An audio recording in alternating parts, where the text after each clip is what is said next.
Hey everybody, it's Greg from Park Journey here. Hope you're all doing all right. Happy day before Thanksgiving. Hope you all are all planning on having a nice Thanksgiving wherever you are. I wanted to take some time out this afternoon to talk about a couple things that I've seen some comments on social media about Genie Plus, Lightning Lane Plus, whatever you want to call it. I think you all know what I'm talking about. And people trying to kind of compare it to similar or not even similar to other skip the line type programs at other parks like Universal, Six Flags, SeaWorld, Busch, Cedar Fair parks. And some of the comments, I kind of just wanted to address them and talk about how all these systems, they're not the same. The other ones at other parks are similar, but Genie Plus, not at all similar to these other programs. And I'm going to kind of lay out some things to kind of explain why I feel that way. But before I do, make sure you click below to subscribe to our channel. Greatly appreciated. So as I mentioned, I've seen some comments online as, well, nobody ever complains that Universal has Express. It's the same thing as Genie. Nobody complains that Six Flags has Flash Pass. It's the same as Genie. It's not at all. So I'm going to kind of outline some of the reasons why, and kind of, before I get into kind of my background on these types of things, I've visited parks all over the world. Okay, maybe not all over the world. So United States, Philippines, and Canada. But I've visited, a lot of major chain parks. I've used skip the line systems at pretty much all of them. And I think I have a pretty good feel of how they work, how they should work. I've seen some really good ones. I've seen some not good ones. And kind of how their execution works at some of these other parks is not the same as Disney. So the first thing I want to talk about, the difference, is the price. And typically when you're talking about prices of something and you're talking about something as a positive and negative thing, usually the thing that costs more, you're going to talk about as a negative, and the thing that costs less, you're going to talk about it as a positive. In this case, I don't think that applies at all. I think the higher price one is a benefit to everybody else in the park, right? Not only a benefit to the person purchasing these things, but it's not a negative to everybody else in the park. So Express, Flash Pass, Fright Pass, Quick Queue, whatever it is. It's a positive to the person purchasing it. It is not necessarily a negative to the person not purchasing it. That makes sense. When it comes to Genie, it's a positive to the person purchasing it. But I think that they're kind of forced into doing it, and I'll get into that in a little bit. But it is a net negative to the people not purchasing it. Due to the way that Genie Plus works and Lightning Lane works. So it's not really that much of a positive to somebody who's buying it because they're paying for something they used to get for free. And it's a huge negative to anybody not buying it because their previous experience it's ruined, so to speak, for lack of a better word, because of this new thing. And I'll get into it. So first, let's look at the price. So as I said, Genie Plus price, much, much lower than the other program. So I kind of went through this research before this. I pulled it up on my phone here. So today at Disneyland Park, Genie Plus is $30. That's for Disneyland and California Adventure. At Walt Disney World Magic Kingdom, $29. Okay, so there's the price difference. There's the prices for the two Disney parks here in the United States, and I'm only going to look at the United States. I'm not looking anywhere else. So let's look at. I need to scroll the other way. Universal Studios Hollywood today, $249 for Express. Up to $269 this weekend. So that includes basically everything at Universal Studios Hollywood. all of the rides, all of the shows, everything. $249. Okay. For Universal Orlando, you've got Unlimited Express for both parks, Islands of Adventure and Universal Studios Florida, from $119. And for both parks, for the just one-time Express, $90, $89.99. Okay. Moving beyond Universal and Disney, Six Flags Magic Mountain today, Platinum, which reduces your wait up to 90% versus the standby line, and includes one reservation for Wonder Woman Flight of Courage, which is their newest coaster, $235 a person. Gold, which does not include Wonder Woman and reduces your wait by 50%, $150 per person. And finally, the regular, which basically means that you're waiting equivalent to the standby line. You're just not waiting in the queue. $125 a person, and does not include Wonder Woman. Knott's Berry Farm, which is the fast lane, which basically is unlimited for everything. Today it is $109, and that's the online price, not the gate price. And this weekend, Thanksgiving weekend, it is up to $134. Ride as many times as you want. It even says this, you want all day long. Quick queue for SeaWorld San Diego today is $40, which includes all of the rides. And quick queue for SeaWorld Orlando for all of the reserved seating, quick queue unlimited, and one time on Icebreaker is $70 a person. Okay, so there, just look at the prices. That's how they compare to different parks. Now, as I said, typically if I was just doing here's how you can save money at a park video, and I would say, hey, if you don't need to spend $200 and whatever dollars at Universal Hollywood, you don't need to. And I would kind of go over the steps of doing that to help you save some money. But this is not that video. I think that not only does the price of those systems make sure that their usage is not high enough to where it's going to greatly impact those in the standby line, they also reduce or limit the amount that they actually sell per day. Okay, so there's a finite number of flash passes. There's a finite number of express passes. There's a finite number of fast lanes. They're not just selling however many want to go in the app and buy it. They're not just there's a cutoff point. There's not with Lightning Lane. So everybody's going in and paying $30, and they are all in the Lightning Lane or the Genie Plus or whatever the line, whatever line you're calling it. It's not really, when you factor in the amount of money that you're spending at Disney, it's not necessarily cost prohibitive to pay an extra $30 per person to not have to worry about standing in standby lines.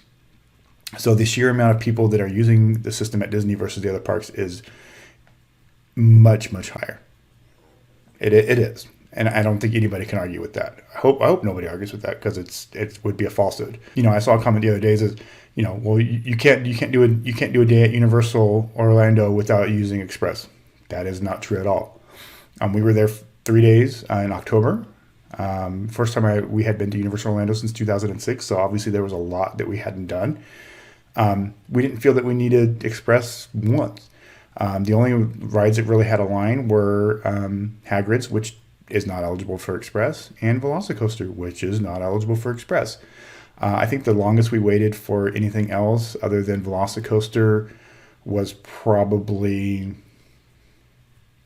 Hogwarts Express. It was like 45 minutes. That was like the longest wait we had over 3 days for an attraction. Now, we did use it for Horror Nights, but I'll kind of get into that in a minute. So there's the price aspect. So again, lower price, not cutting off the amount of people that can purchase them, greatly impacts Disney and standby lines. So let's move on to the next part of it. And that is the ratio of skip the lines versus standby.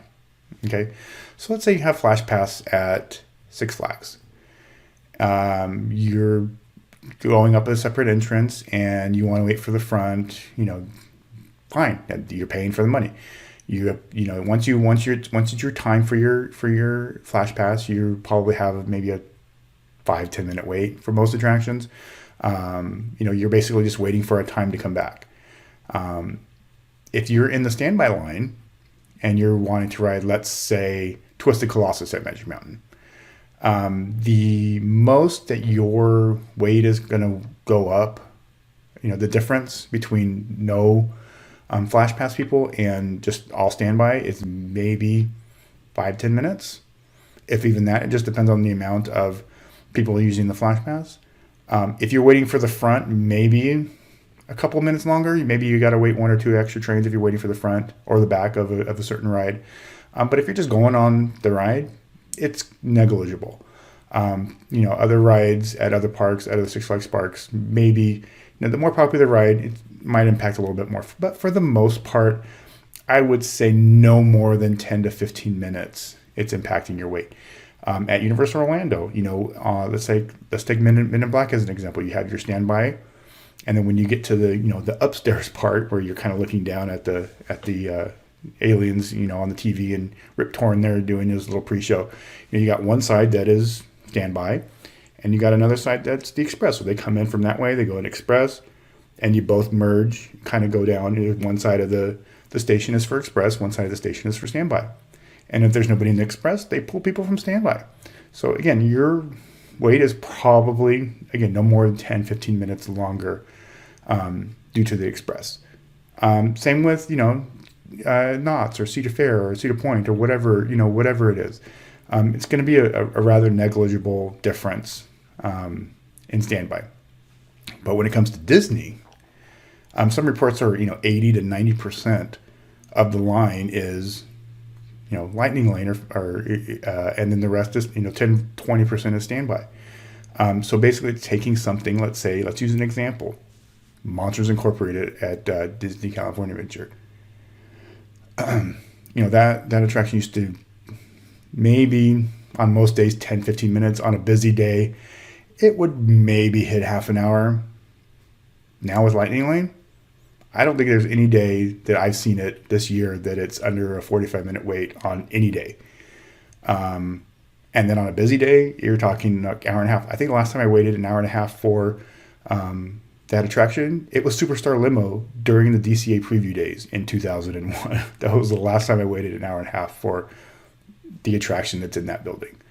And I think that really goes towards, they have to justify the cost of this Lightning Lane or Genie Plus, and so they were throwing attractions on that don't need to be in it. Monsters Inc. doesn't need to have any skip the line.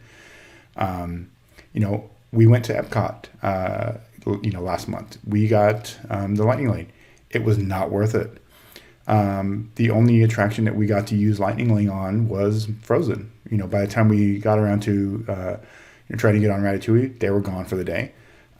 We finally did get on one for Test Track later in the day, but then Test Track broke down. We didn't get to ride that. We didn't need it for Nemo. We didn't need it for Living Through Land. We didn't need it for Spaceship Earth. We didn't need it for Imagination. We didn't do Soarin' because it's the same as here. So basically, we paid $22 to ride Frozen. Basically. So just because so many people bought it, but we felt that we needed to. Yet the 3 days we were at Universal, we didn't feel like we needed it at all. So that's really kind of the difference where you feel like if you're going to be there, going to Disneyland to ride all day, you feel like you need to purchase Lightning Lane. You can get there at Rope Drop and you can ride a lot of stuff. You can Rope Drop Fantasyland, which is typically what we do, or Rope Drop Space or Indy, or right now Haunted Mansion, Holiday, or race straight to Rise. You can do that, and you can probably ride quite a bit, in the first few hours of the park. And that's true for any park, really. If you get there at Rope Drop, you're pretty much guaranteed you're going to be able to ride some stuff pretty quickly. And that's good. That's for anybody. But then as the day goes on, you kind of feel like, hey, if I want to ride, something at 2 o'clock in the afternoon, I better get this Lightning Lane. I better get this Genie Plus thing. And that seems to be what's happening, too, is a lot of people are buying it later in the day. After realizing, hey, this standby line for Space Mountain is 145 minutes, and I can get a Genie and I can go ride it in 45 minutes and not have to wait in a line. What are you going to do? Of course, I'm going to pay an extra $30. I've already paid how much money to get into Disneyland. Of course, I'm going to pay a little bit. So I think just the sheer amount of people that there's no cutoff. So it really forces your hand to do that. Okay, so that's kind of the second part of it. So you got your price much lower, and then you've got your availability, which is much higher. So you're taking, you're basically anybody that wants Genie can buy it. They're not cutting it off. They're not cutting off sales. At least I haven't seen it yet. It'll be interesting to see this weekend if they do too much and they have to cut it off. So again, not at all close to what it is at other parks. So the last thing I wanted to touch on was, do I think there's going to be any changes to this program now that Bob Iger is back as CEO? So first of all, welcome back, Bob. I'm glad you're back. I will say, just on that point, I didn't really have a personal issue with Bob Chapek. But from my morale perspective with the cast members, I think it's going to make a huge difference. So there's that. And he's doing a Q&A on Monday with cast members, so it'll be interesting to see kind of what happens with that as well. But do I think that there's going to be some major changes to Genie now that Bob Iger is back? I don't know. I'm sure there could be some tweaks. I don't think that the system is going to go away completely. But there's a lot of reports coming out about Iger's issues with Chapek and some of the things he implemented. And this was one of the things that Chapek implemented. So if he wants to kind of erase the Chapek, quote unquote legacy, this is something he could do very quickly and be done with it. There was a sweet spot last year. I kind of talked about it on Twitter yesterday with a couple of people. When the parks reopened in April of, last year, 2021, and there was reservations and until they implemented Genie, there was a sweet spot of some months there where you only had virtual queue for Spider-Man and Rise, right? And everything else was standby. There was no Fast Pass. There was no Max Pass. There was no Genie. It was heaven. It was Disneyland that I remember it with, because the standby lines, they were just, they would say 45 minutes. You would be on in 20 minutes. Space Mountain, 20-minute wait.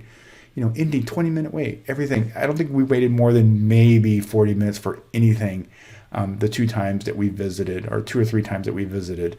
I can't quite remember when Genie started last year. But I think we went at least 3 or 4 times in that time, and it was amazing. And Genie has completely just obliterated any semblance of standby. So I don't know if Iger's going to change it. There might be some tweaks. A most obvious tweak would be, hey, let's raise the price and limit the amount that we sell. I personally don't think I'd have an issue with that, to be honest with you. If they said, okay, we're going to raise it to $100 a day, and we're only going to allow 10,000 people, give or take, to utilize the system, it's going to, by doing that, it's going to reduce the stress on standby. So I probably, if they did that, I would probably never buy it again, to be honest with you. Unless we had people coming out from out of town and there's only visit for 5 years, and we want to do it. Maybe we would, but I wouldn't feel the need to, because I know that scenario, that result would not have a negative impact on standby that it has now. I don't know. I think that a lot of people would not be happy with that, to be honest with you. But I think in the long run, it would be beneficial to those that don't want to pay. And there's people that refuse to pay even the $30. So by them, if they raised it to $100, it's not going to impact them one bit, because they're not even paying $30. So that's one scenario. The perfect scenario for me personally, I was a huge fan of Fast Pass and Max Pass, because it was fair to everybody. And what I mean by that is, they had Fast Pass for years. Everybody could get Fast Pass. It came with your park ticket. There was no, upcharge. And then, everybody could go get their paper Fast Pass. It was great. And then they introduced Max Pass, and it didn't take away anything from anybody. but it enhanced. If you wanted to pay $15 or $20, whatever, I think it was 15 when it first started, and I think it was 20 when it finally went away. If you wanted to enhance your day, you could pay a negligible small amount, and basically you didn't, if you're at Haunted Mansion and you want to get a fast pass for Space Mountain, you don't have to walk all the way to Space Mountain. You can just do it on your phone. And I was like, that's perfect for me. But it still kept the fast pass the way it was, and it did not have a negative impact on standby line versus from at least not from fast pass. Didn't increase the impact on standby lines for everybody else that didn't have fast pass or max pass. So I think that was, for me, that was actually honestly the perfect system. I never did get to use Fast Pass Plus at Disney World, so I can't comment on that. But from people I've talked to, they said that it was actually a really good system. And then so they could do that, but all the Fast Pass machines are gone, so they'd have to go to all digital fast passes. So I don't know how that would work. I don't know how different that would be from the Genie the way it is now, to be honest with you. But that's another possibility. I don't think they're getting rid of skip the line passes in entirety. I don't think that that's something that's going to happen. It's too much revenue, to be honest with you, for them to do that. So we'll see what happens. I'm hoping that there will be some tweaks. I'm sure there will be some tweaks. We'll see in the next few months, few weeks, what's going to happen with that. And then we'll see what happens on Monday when Iger has his Q&A with cast members, and what kind of comes out of that. Again, I think that at the very least, morale is going to be greatly enhanced or improved due to Iger coming back. So that's good. So I don't know. I think that hopefully I've laid it out pretty clearly as far as what the differences are in these systems. I hope some of the people that have been saying, oh, well, Lightning Lane is just like, Express, kind of see this and be like, oh yeah, you're right. It's not really the same. But like I said, most of that has been coming from people that don't visit other parks than Disney. So they're just going to support Disney, and they're going to, anything negative said against Disney, they don't like. So we'll see. I'm probably pissed a couple people off on this, to be honest with you. And I know there's some things as sub tweets or sub videos. I don't know. But anyway, thanks so much for watching. Hope you enjoyed that. Hopefully you got a little bit of a clearer idea on how these systems work. And we'll talk to you soon. Thanks. Have a good Thanksgiving, everybody.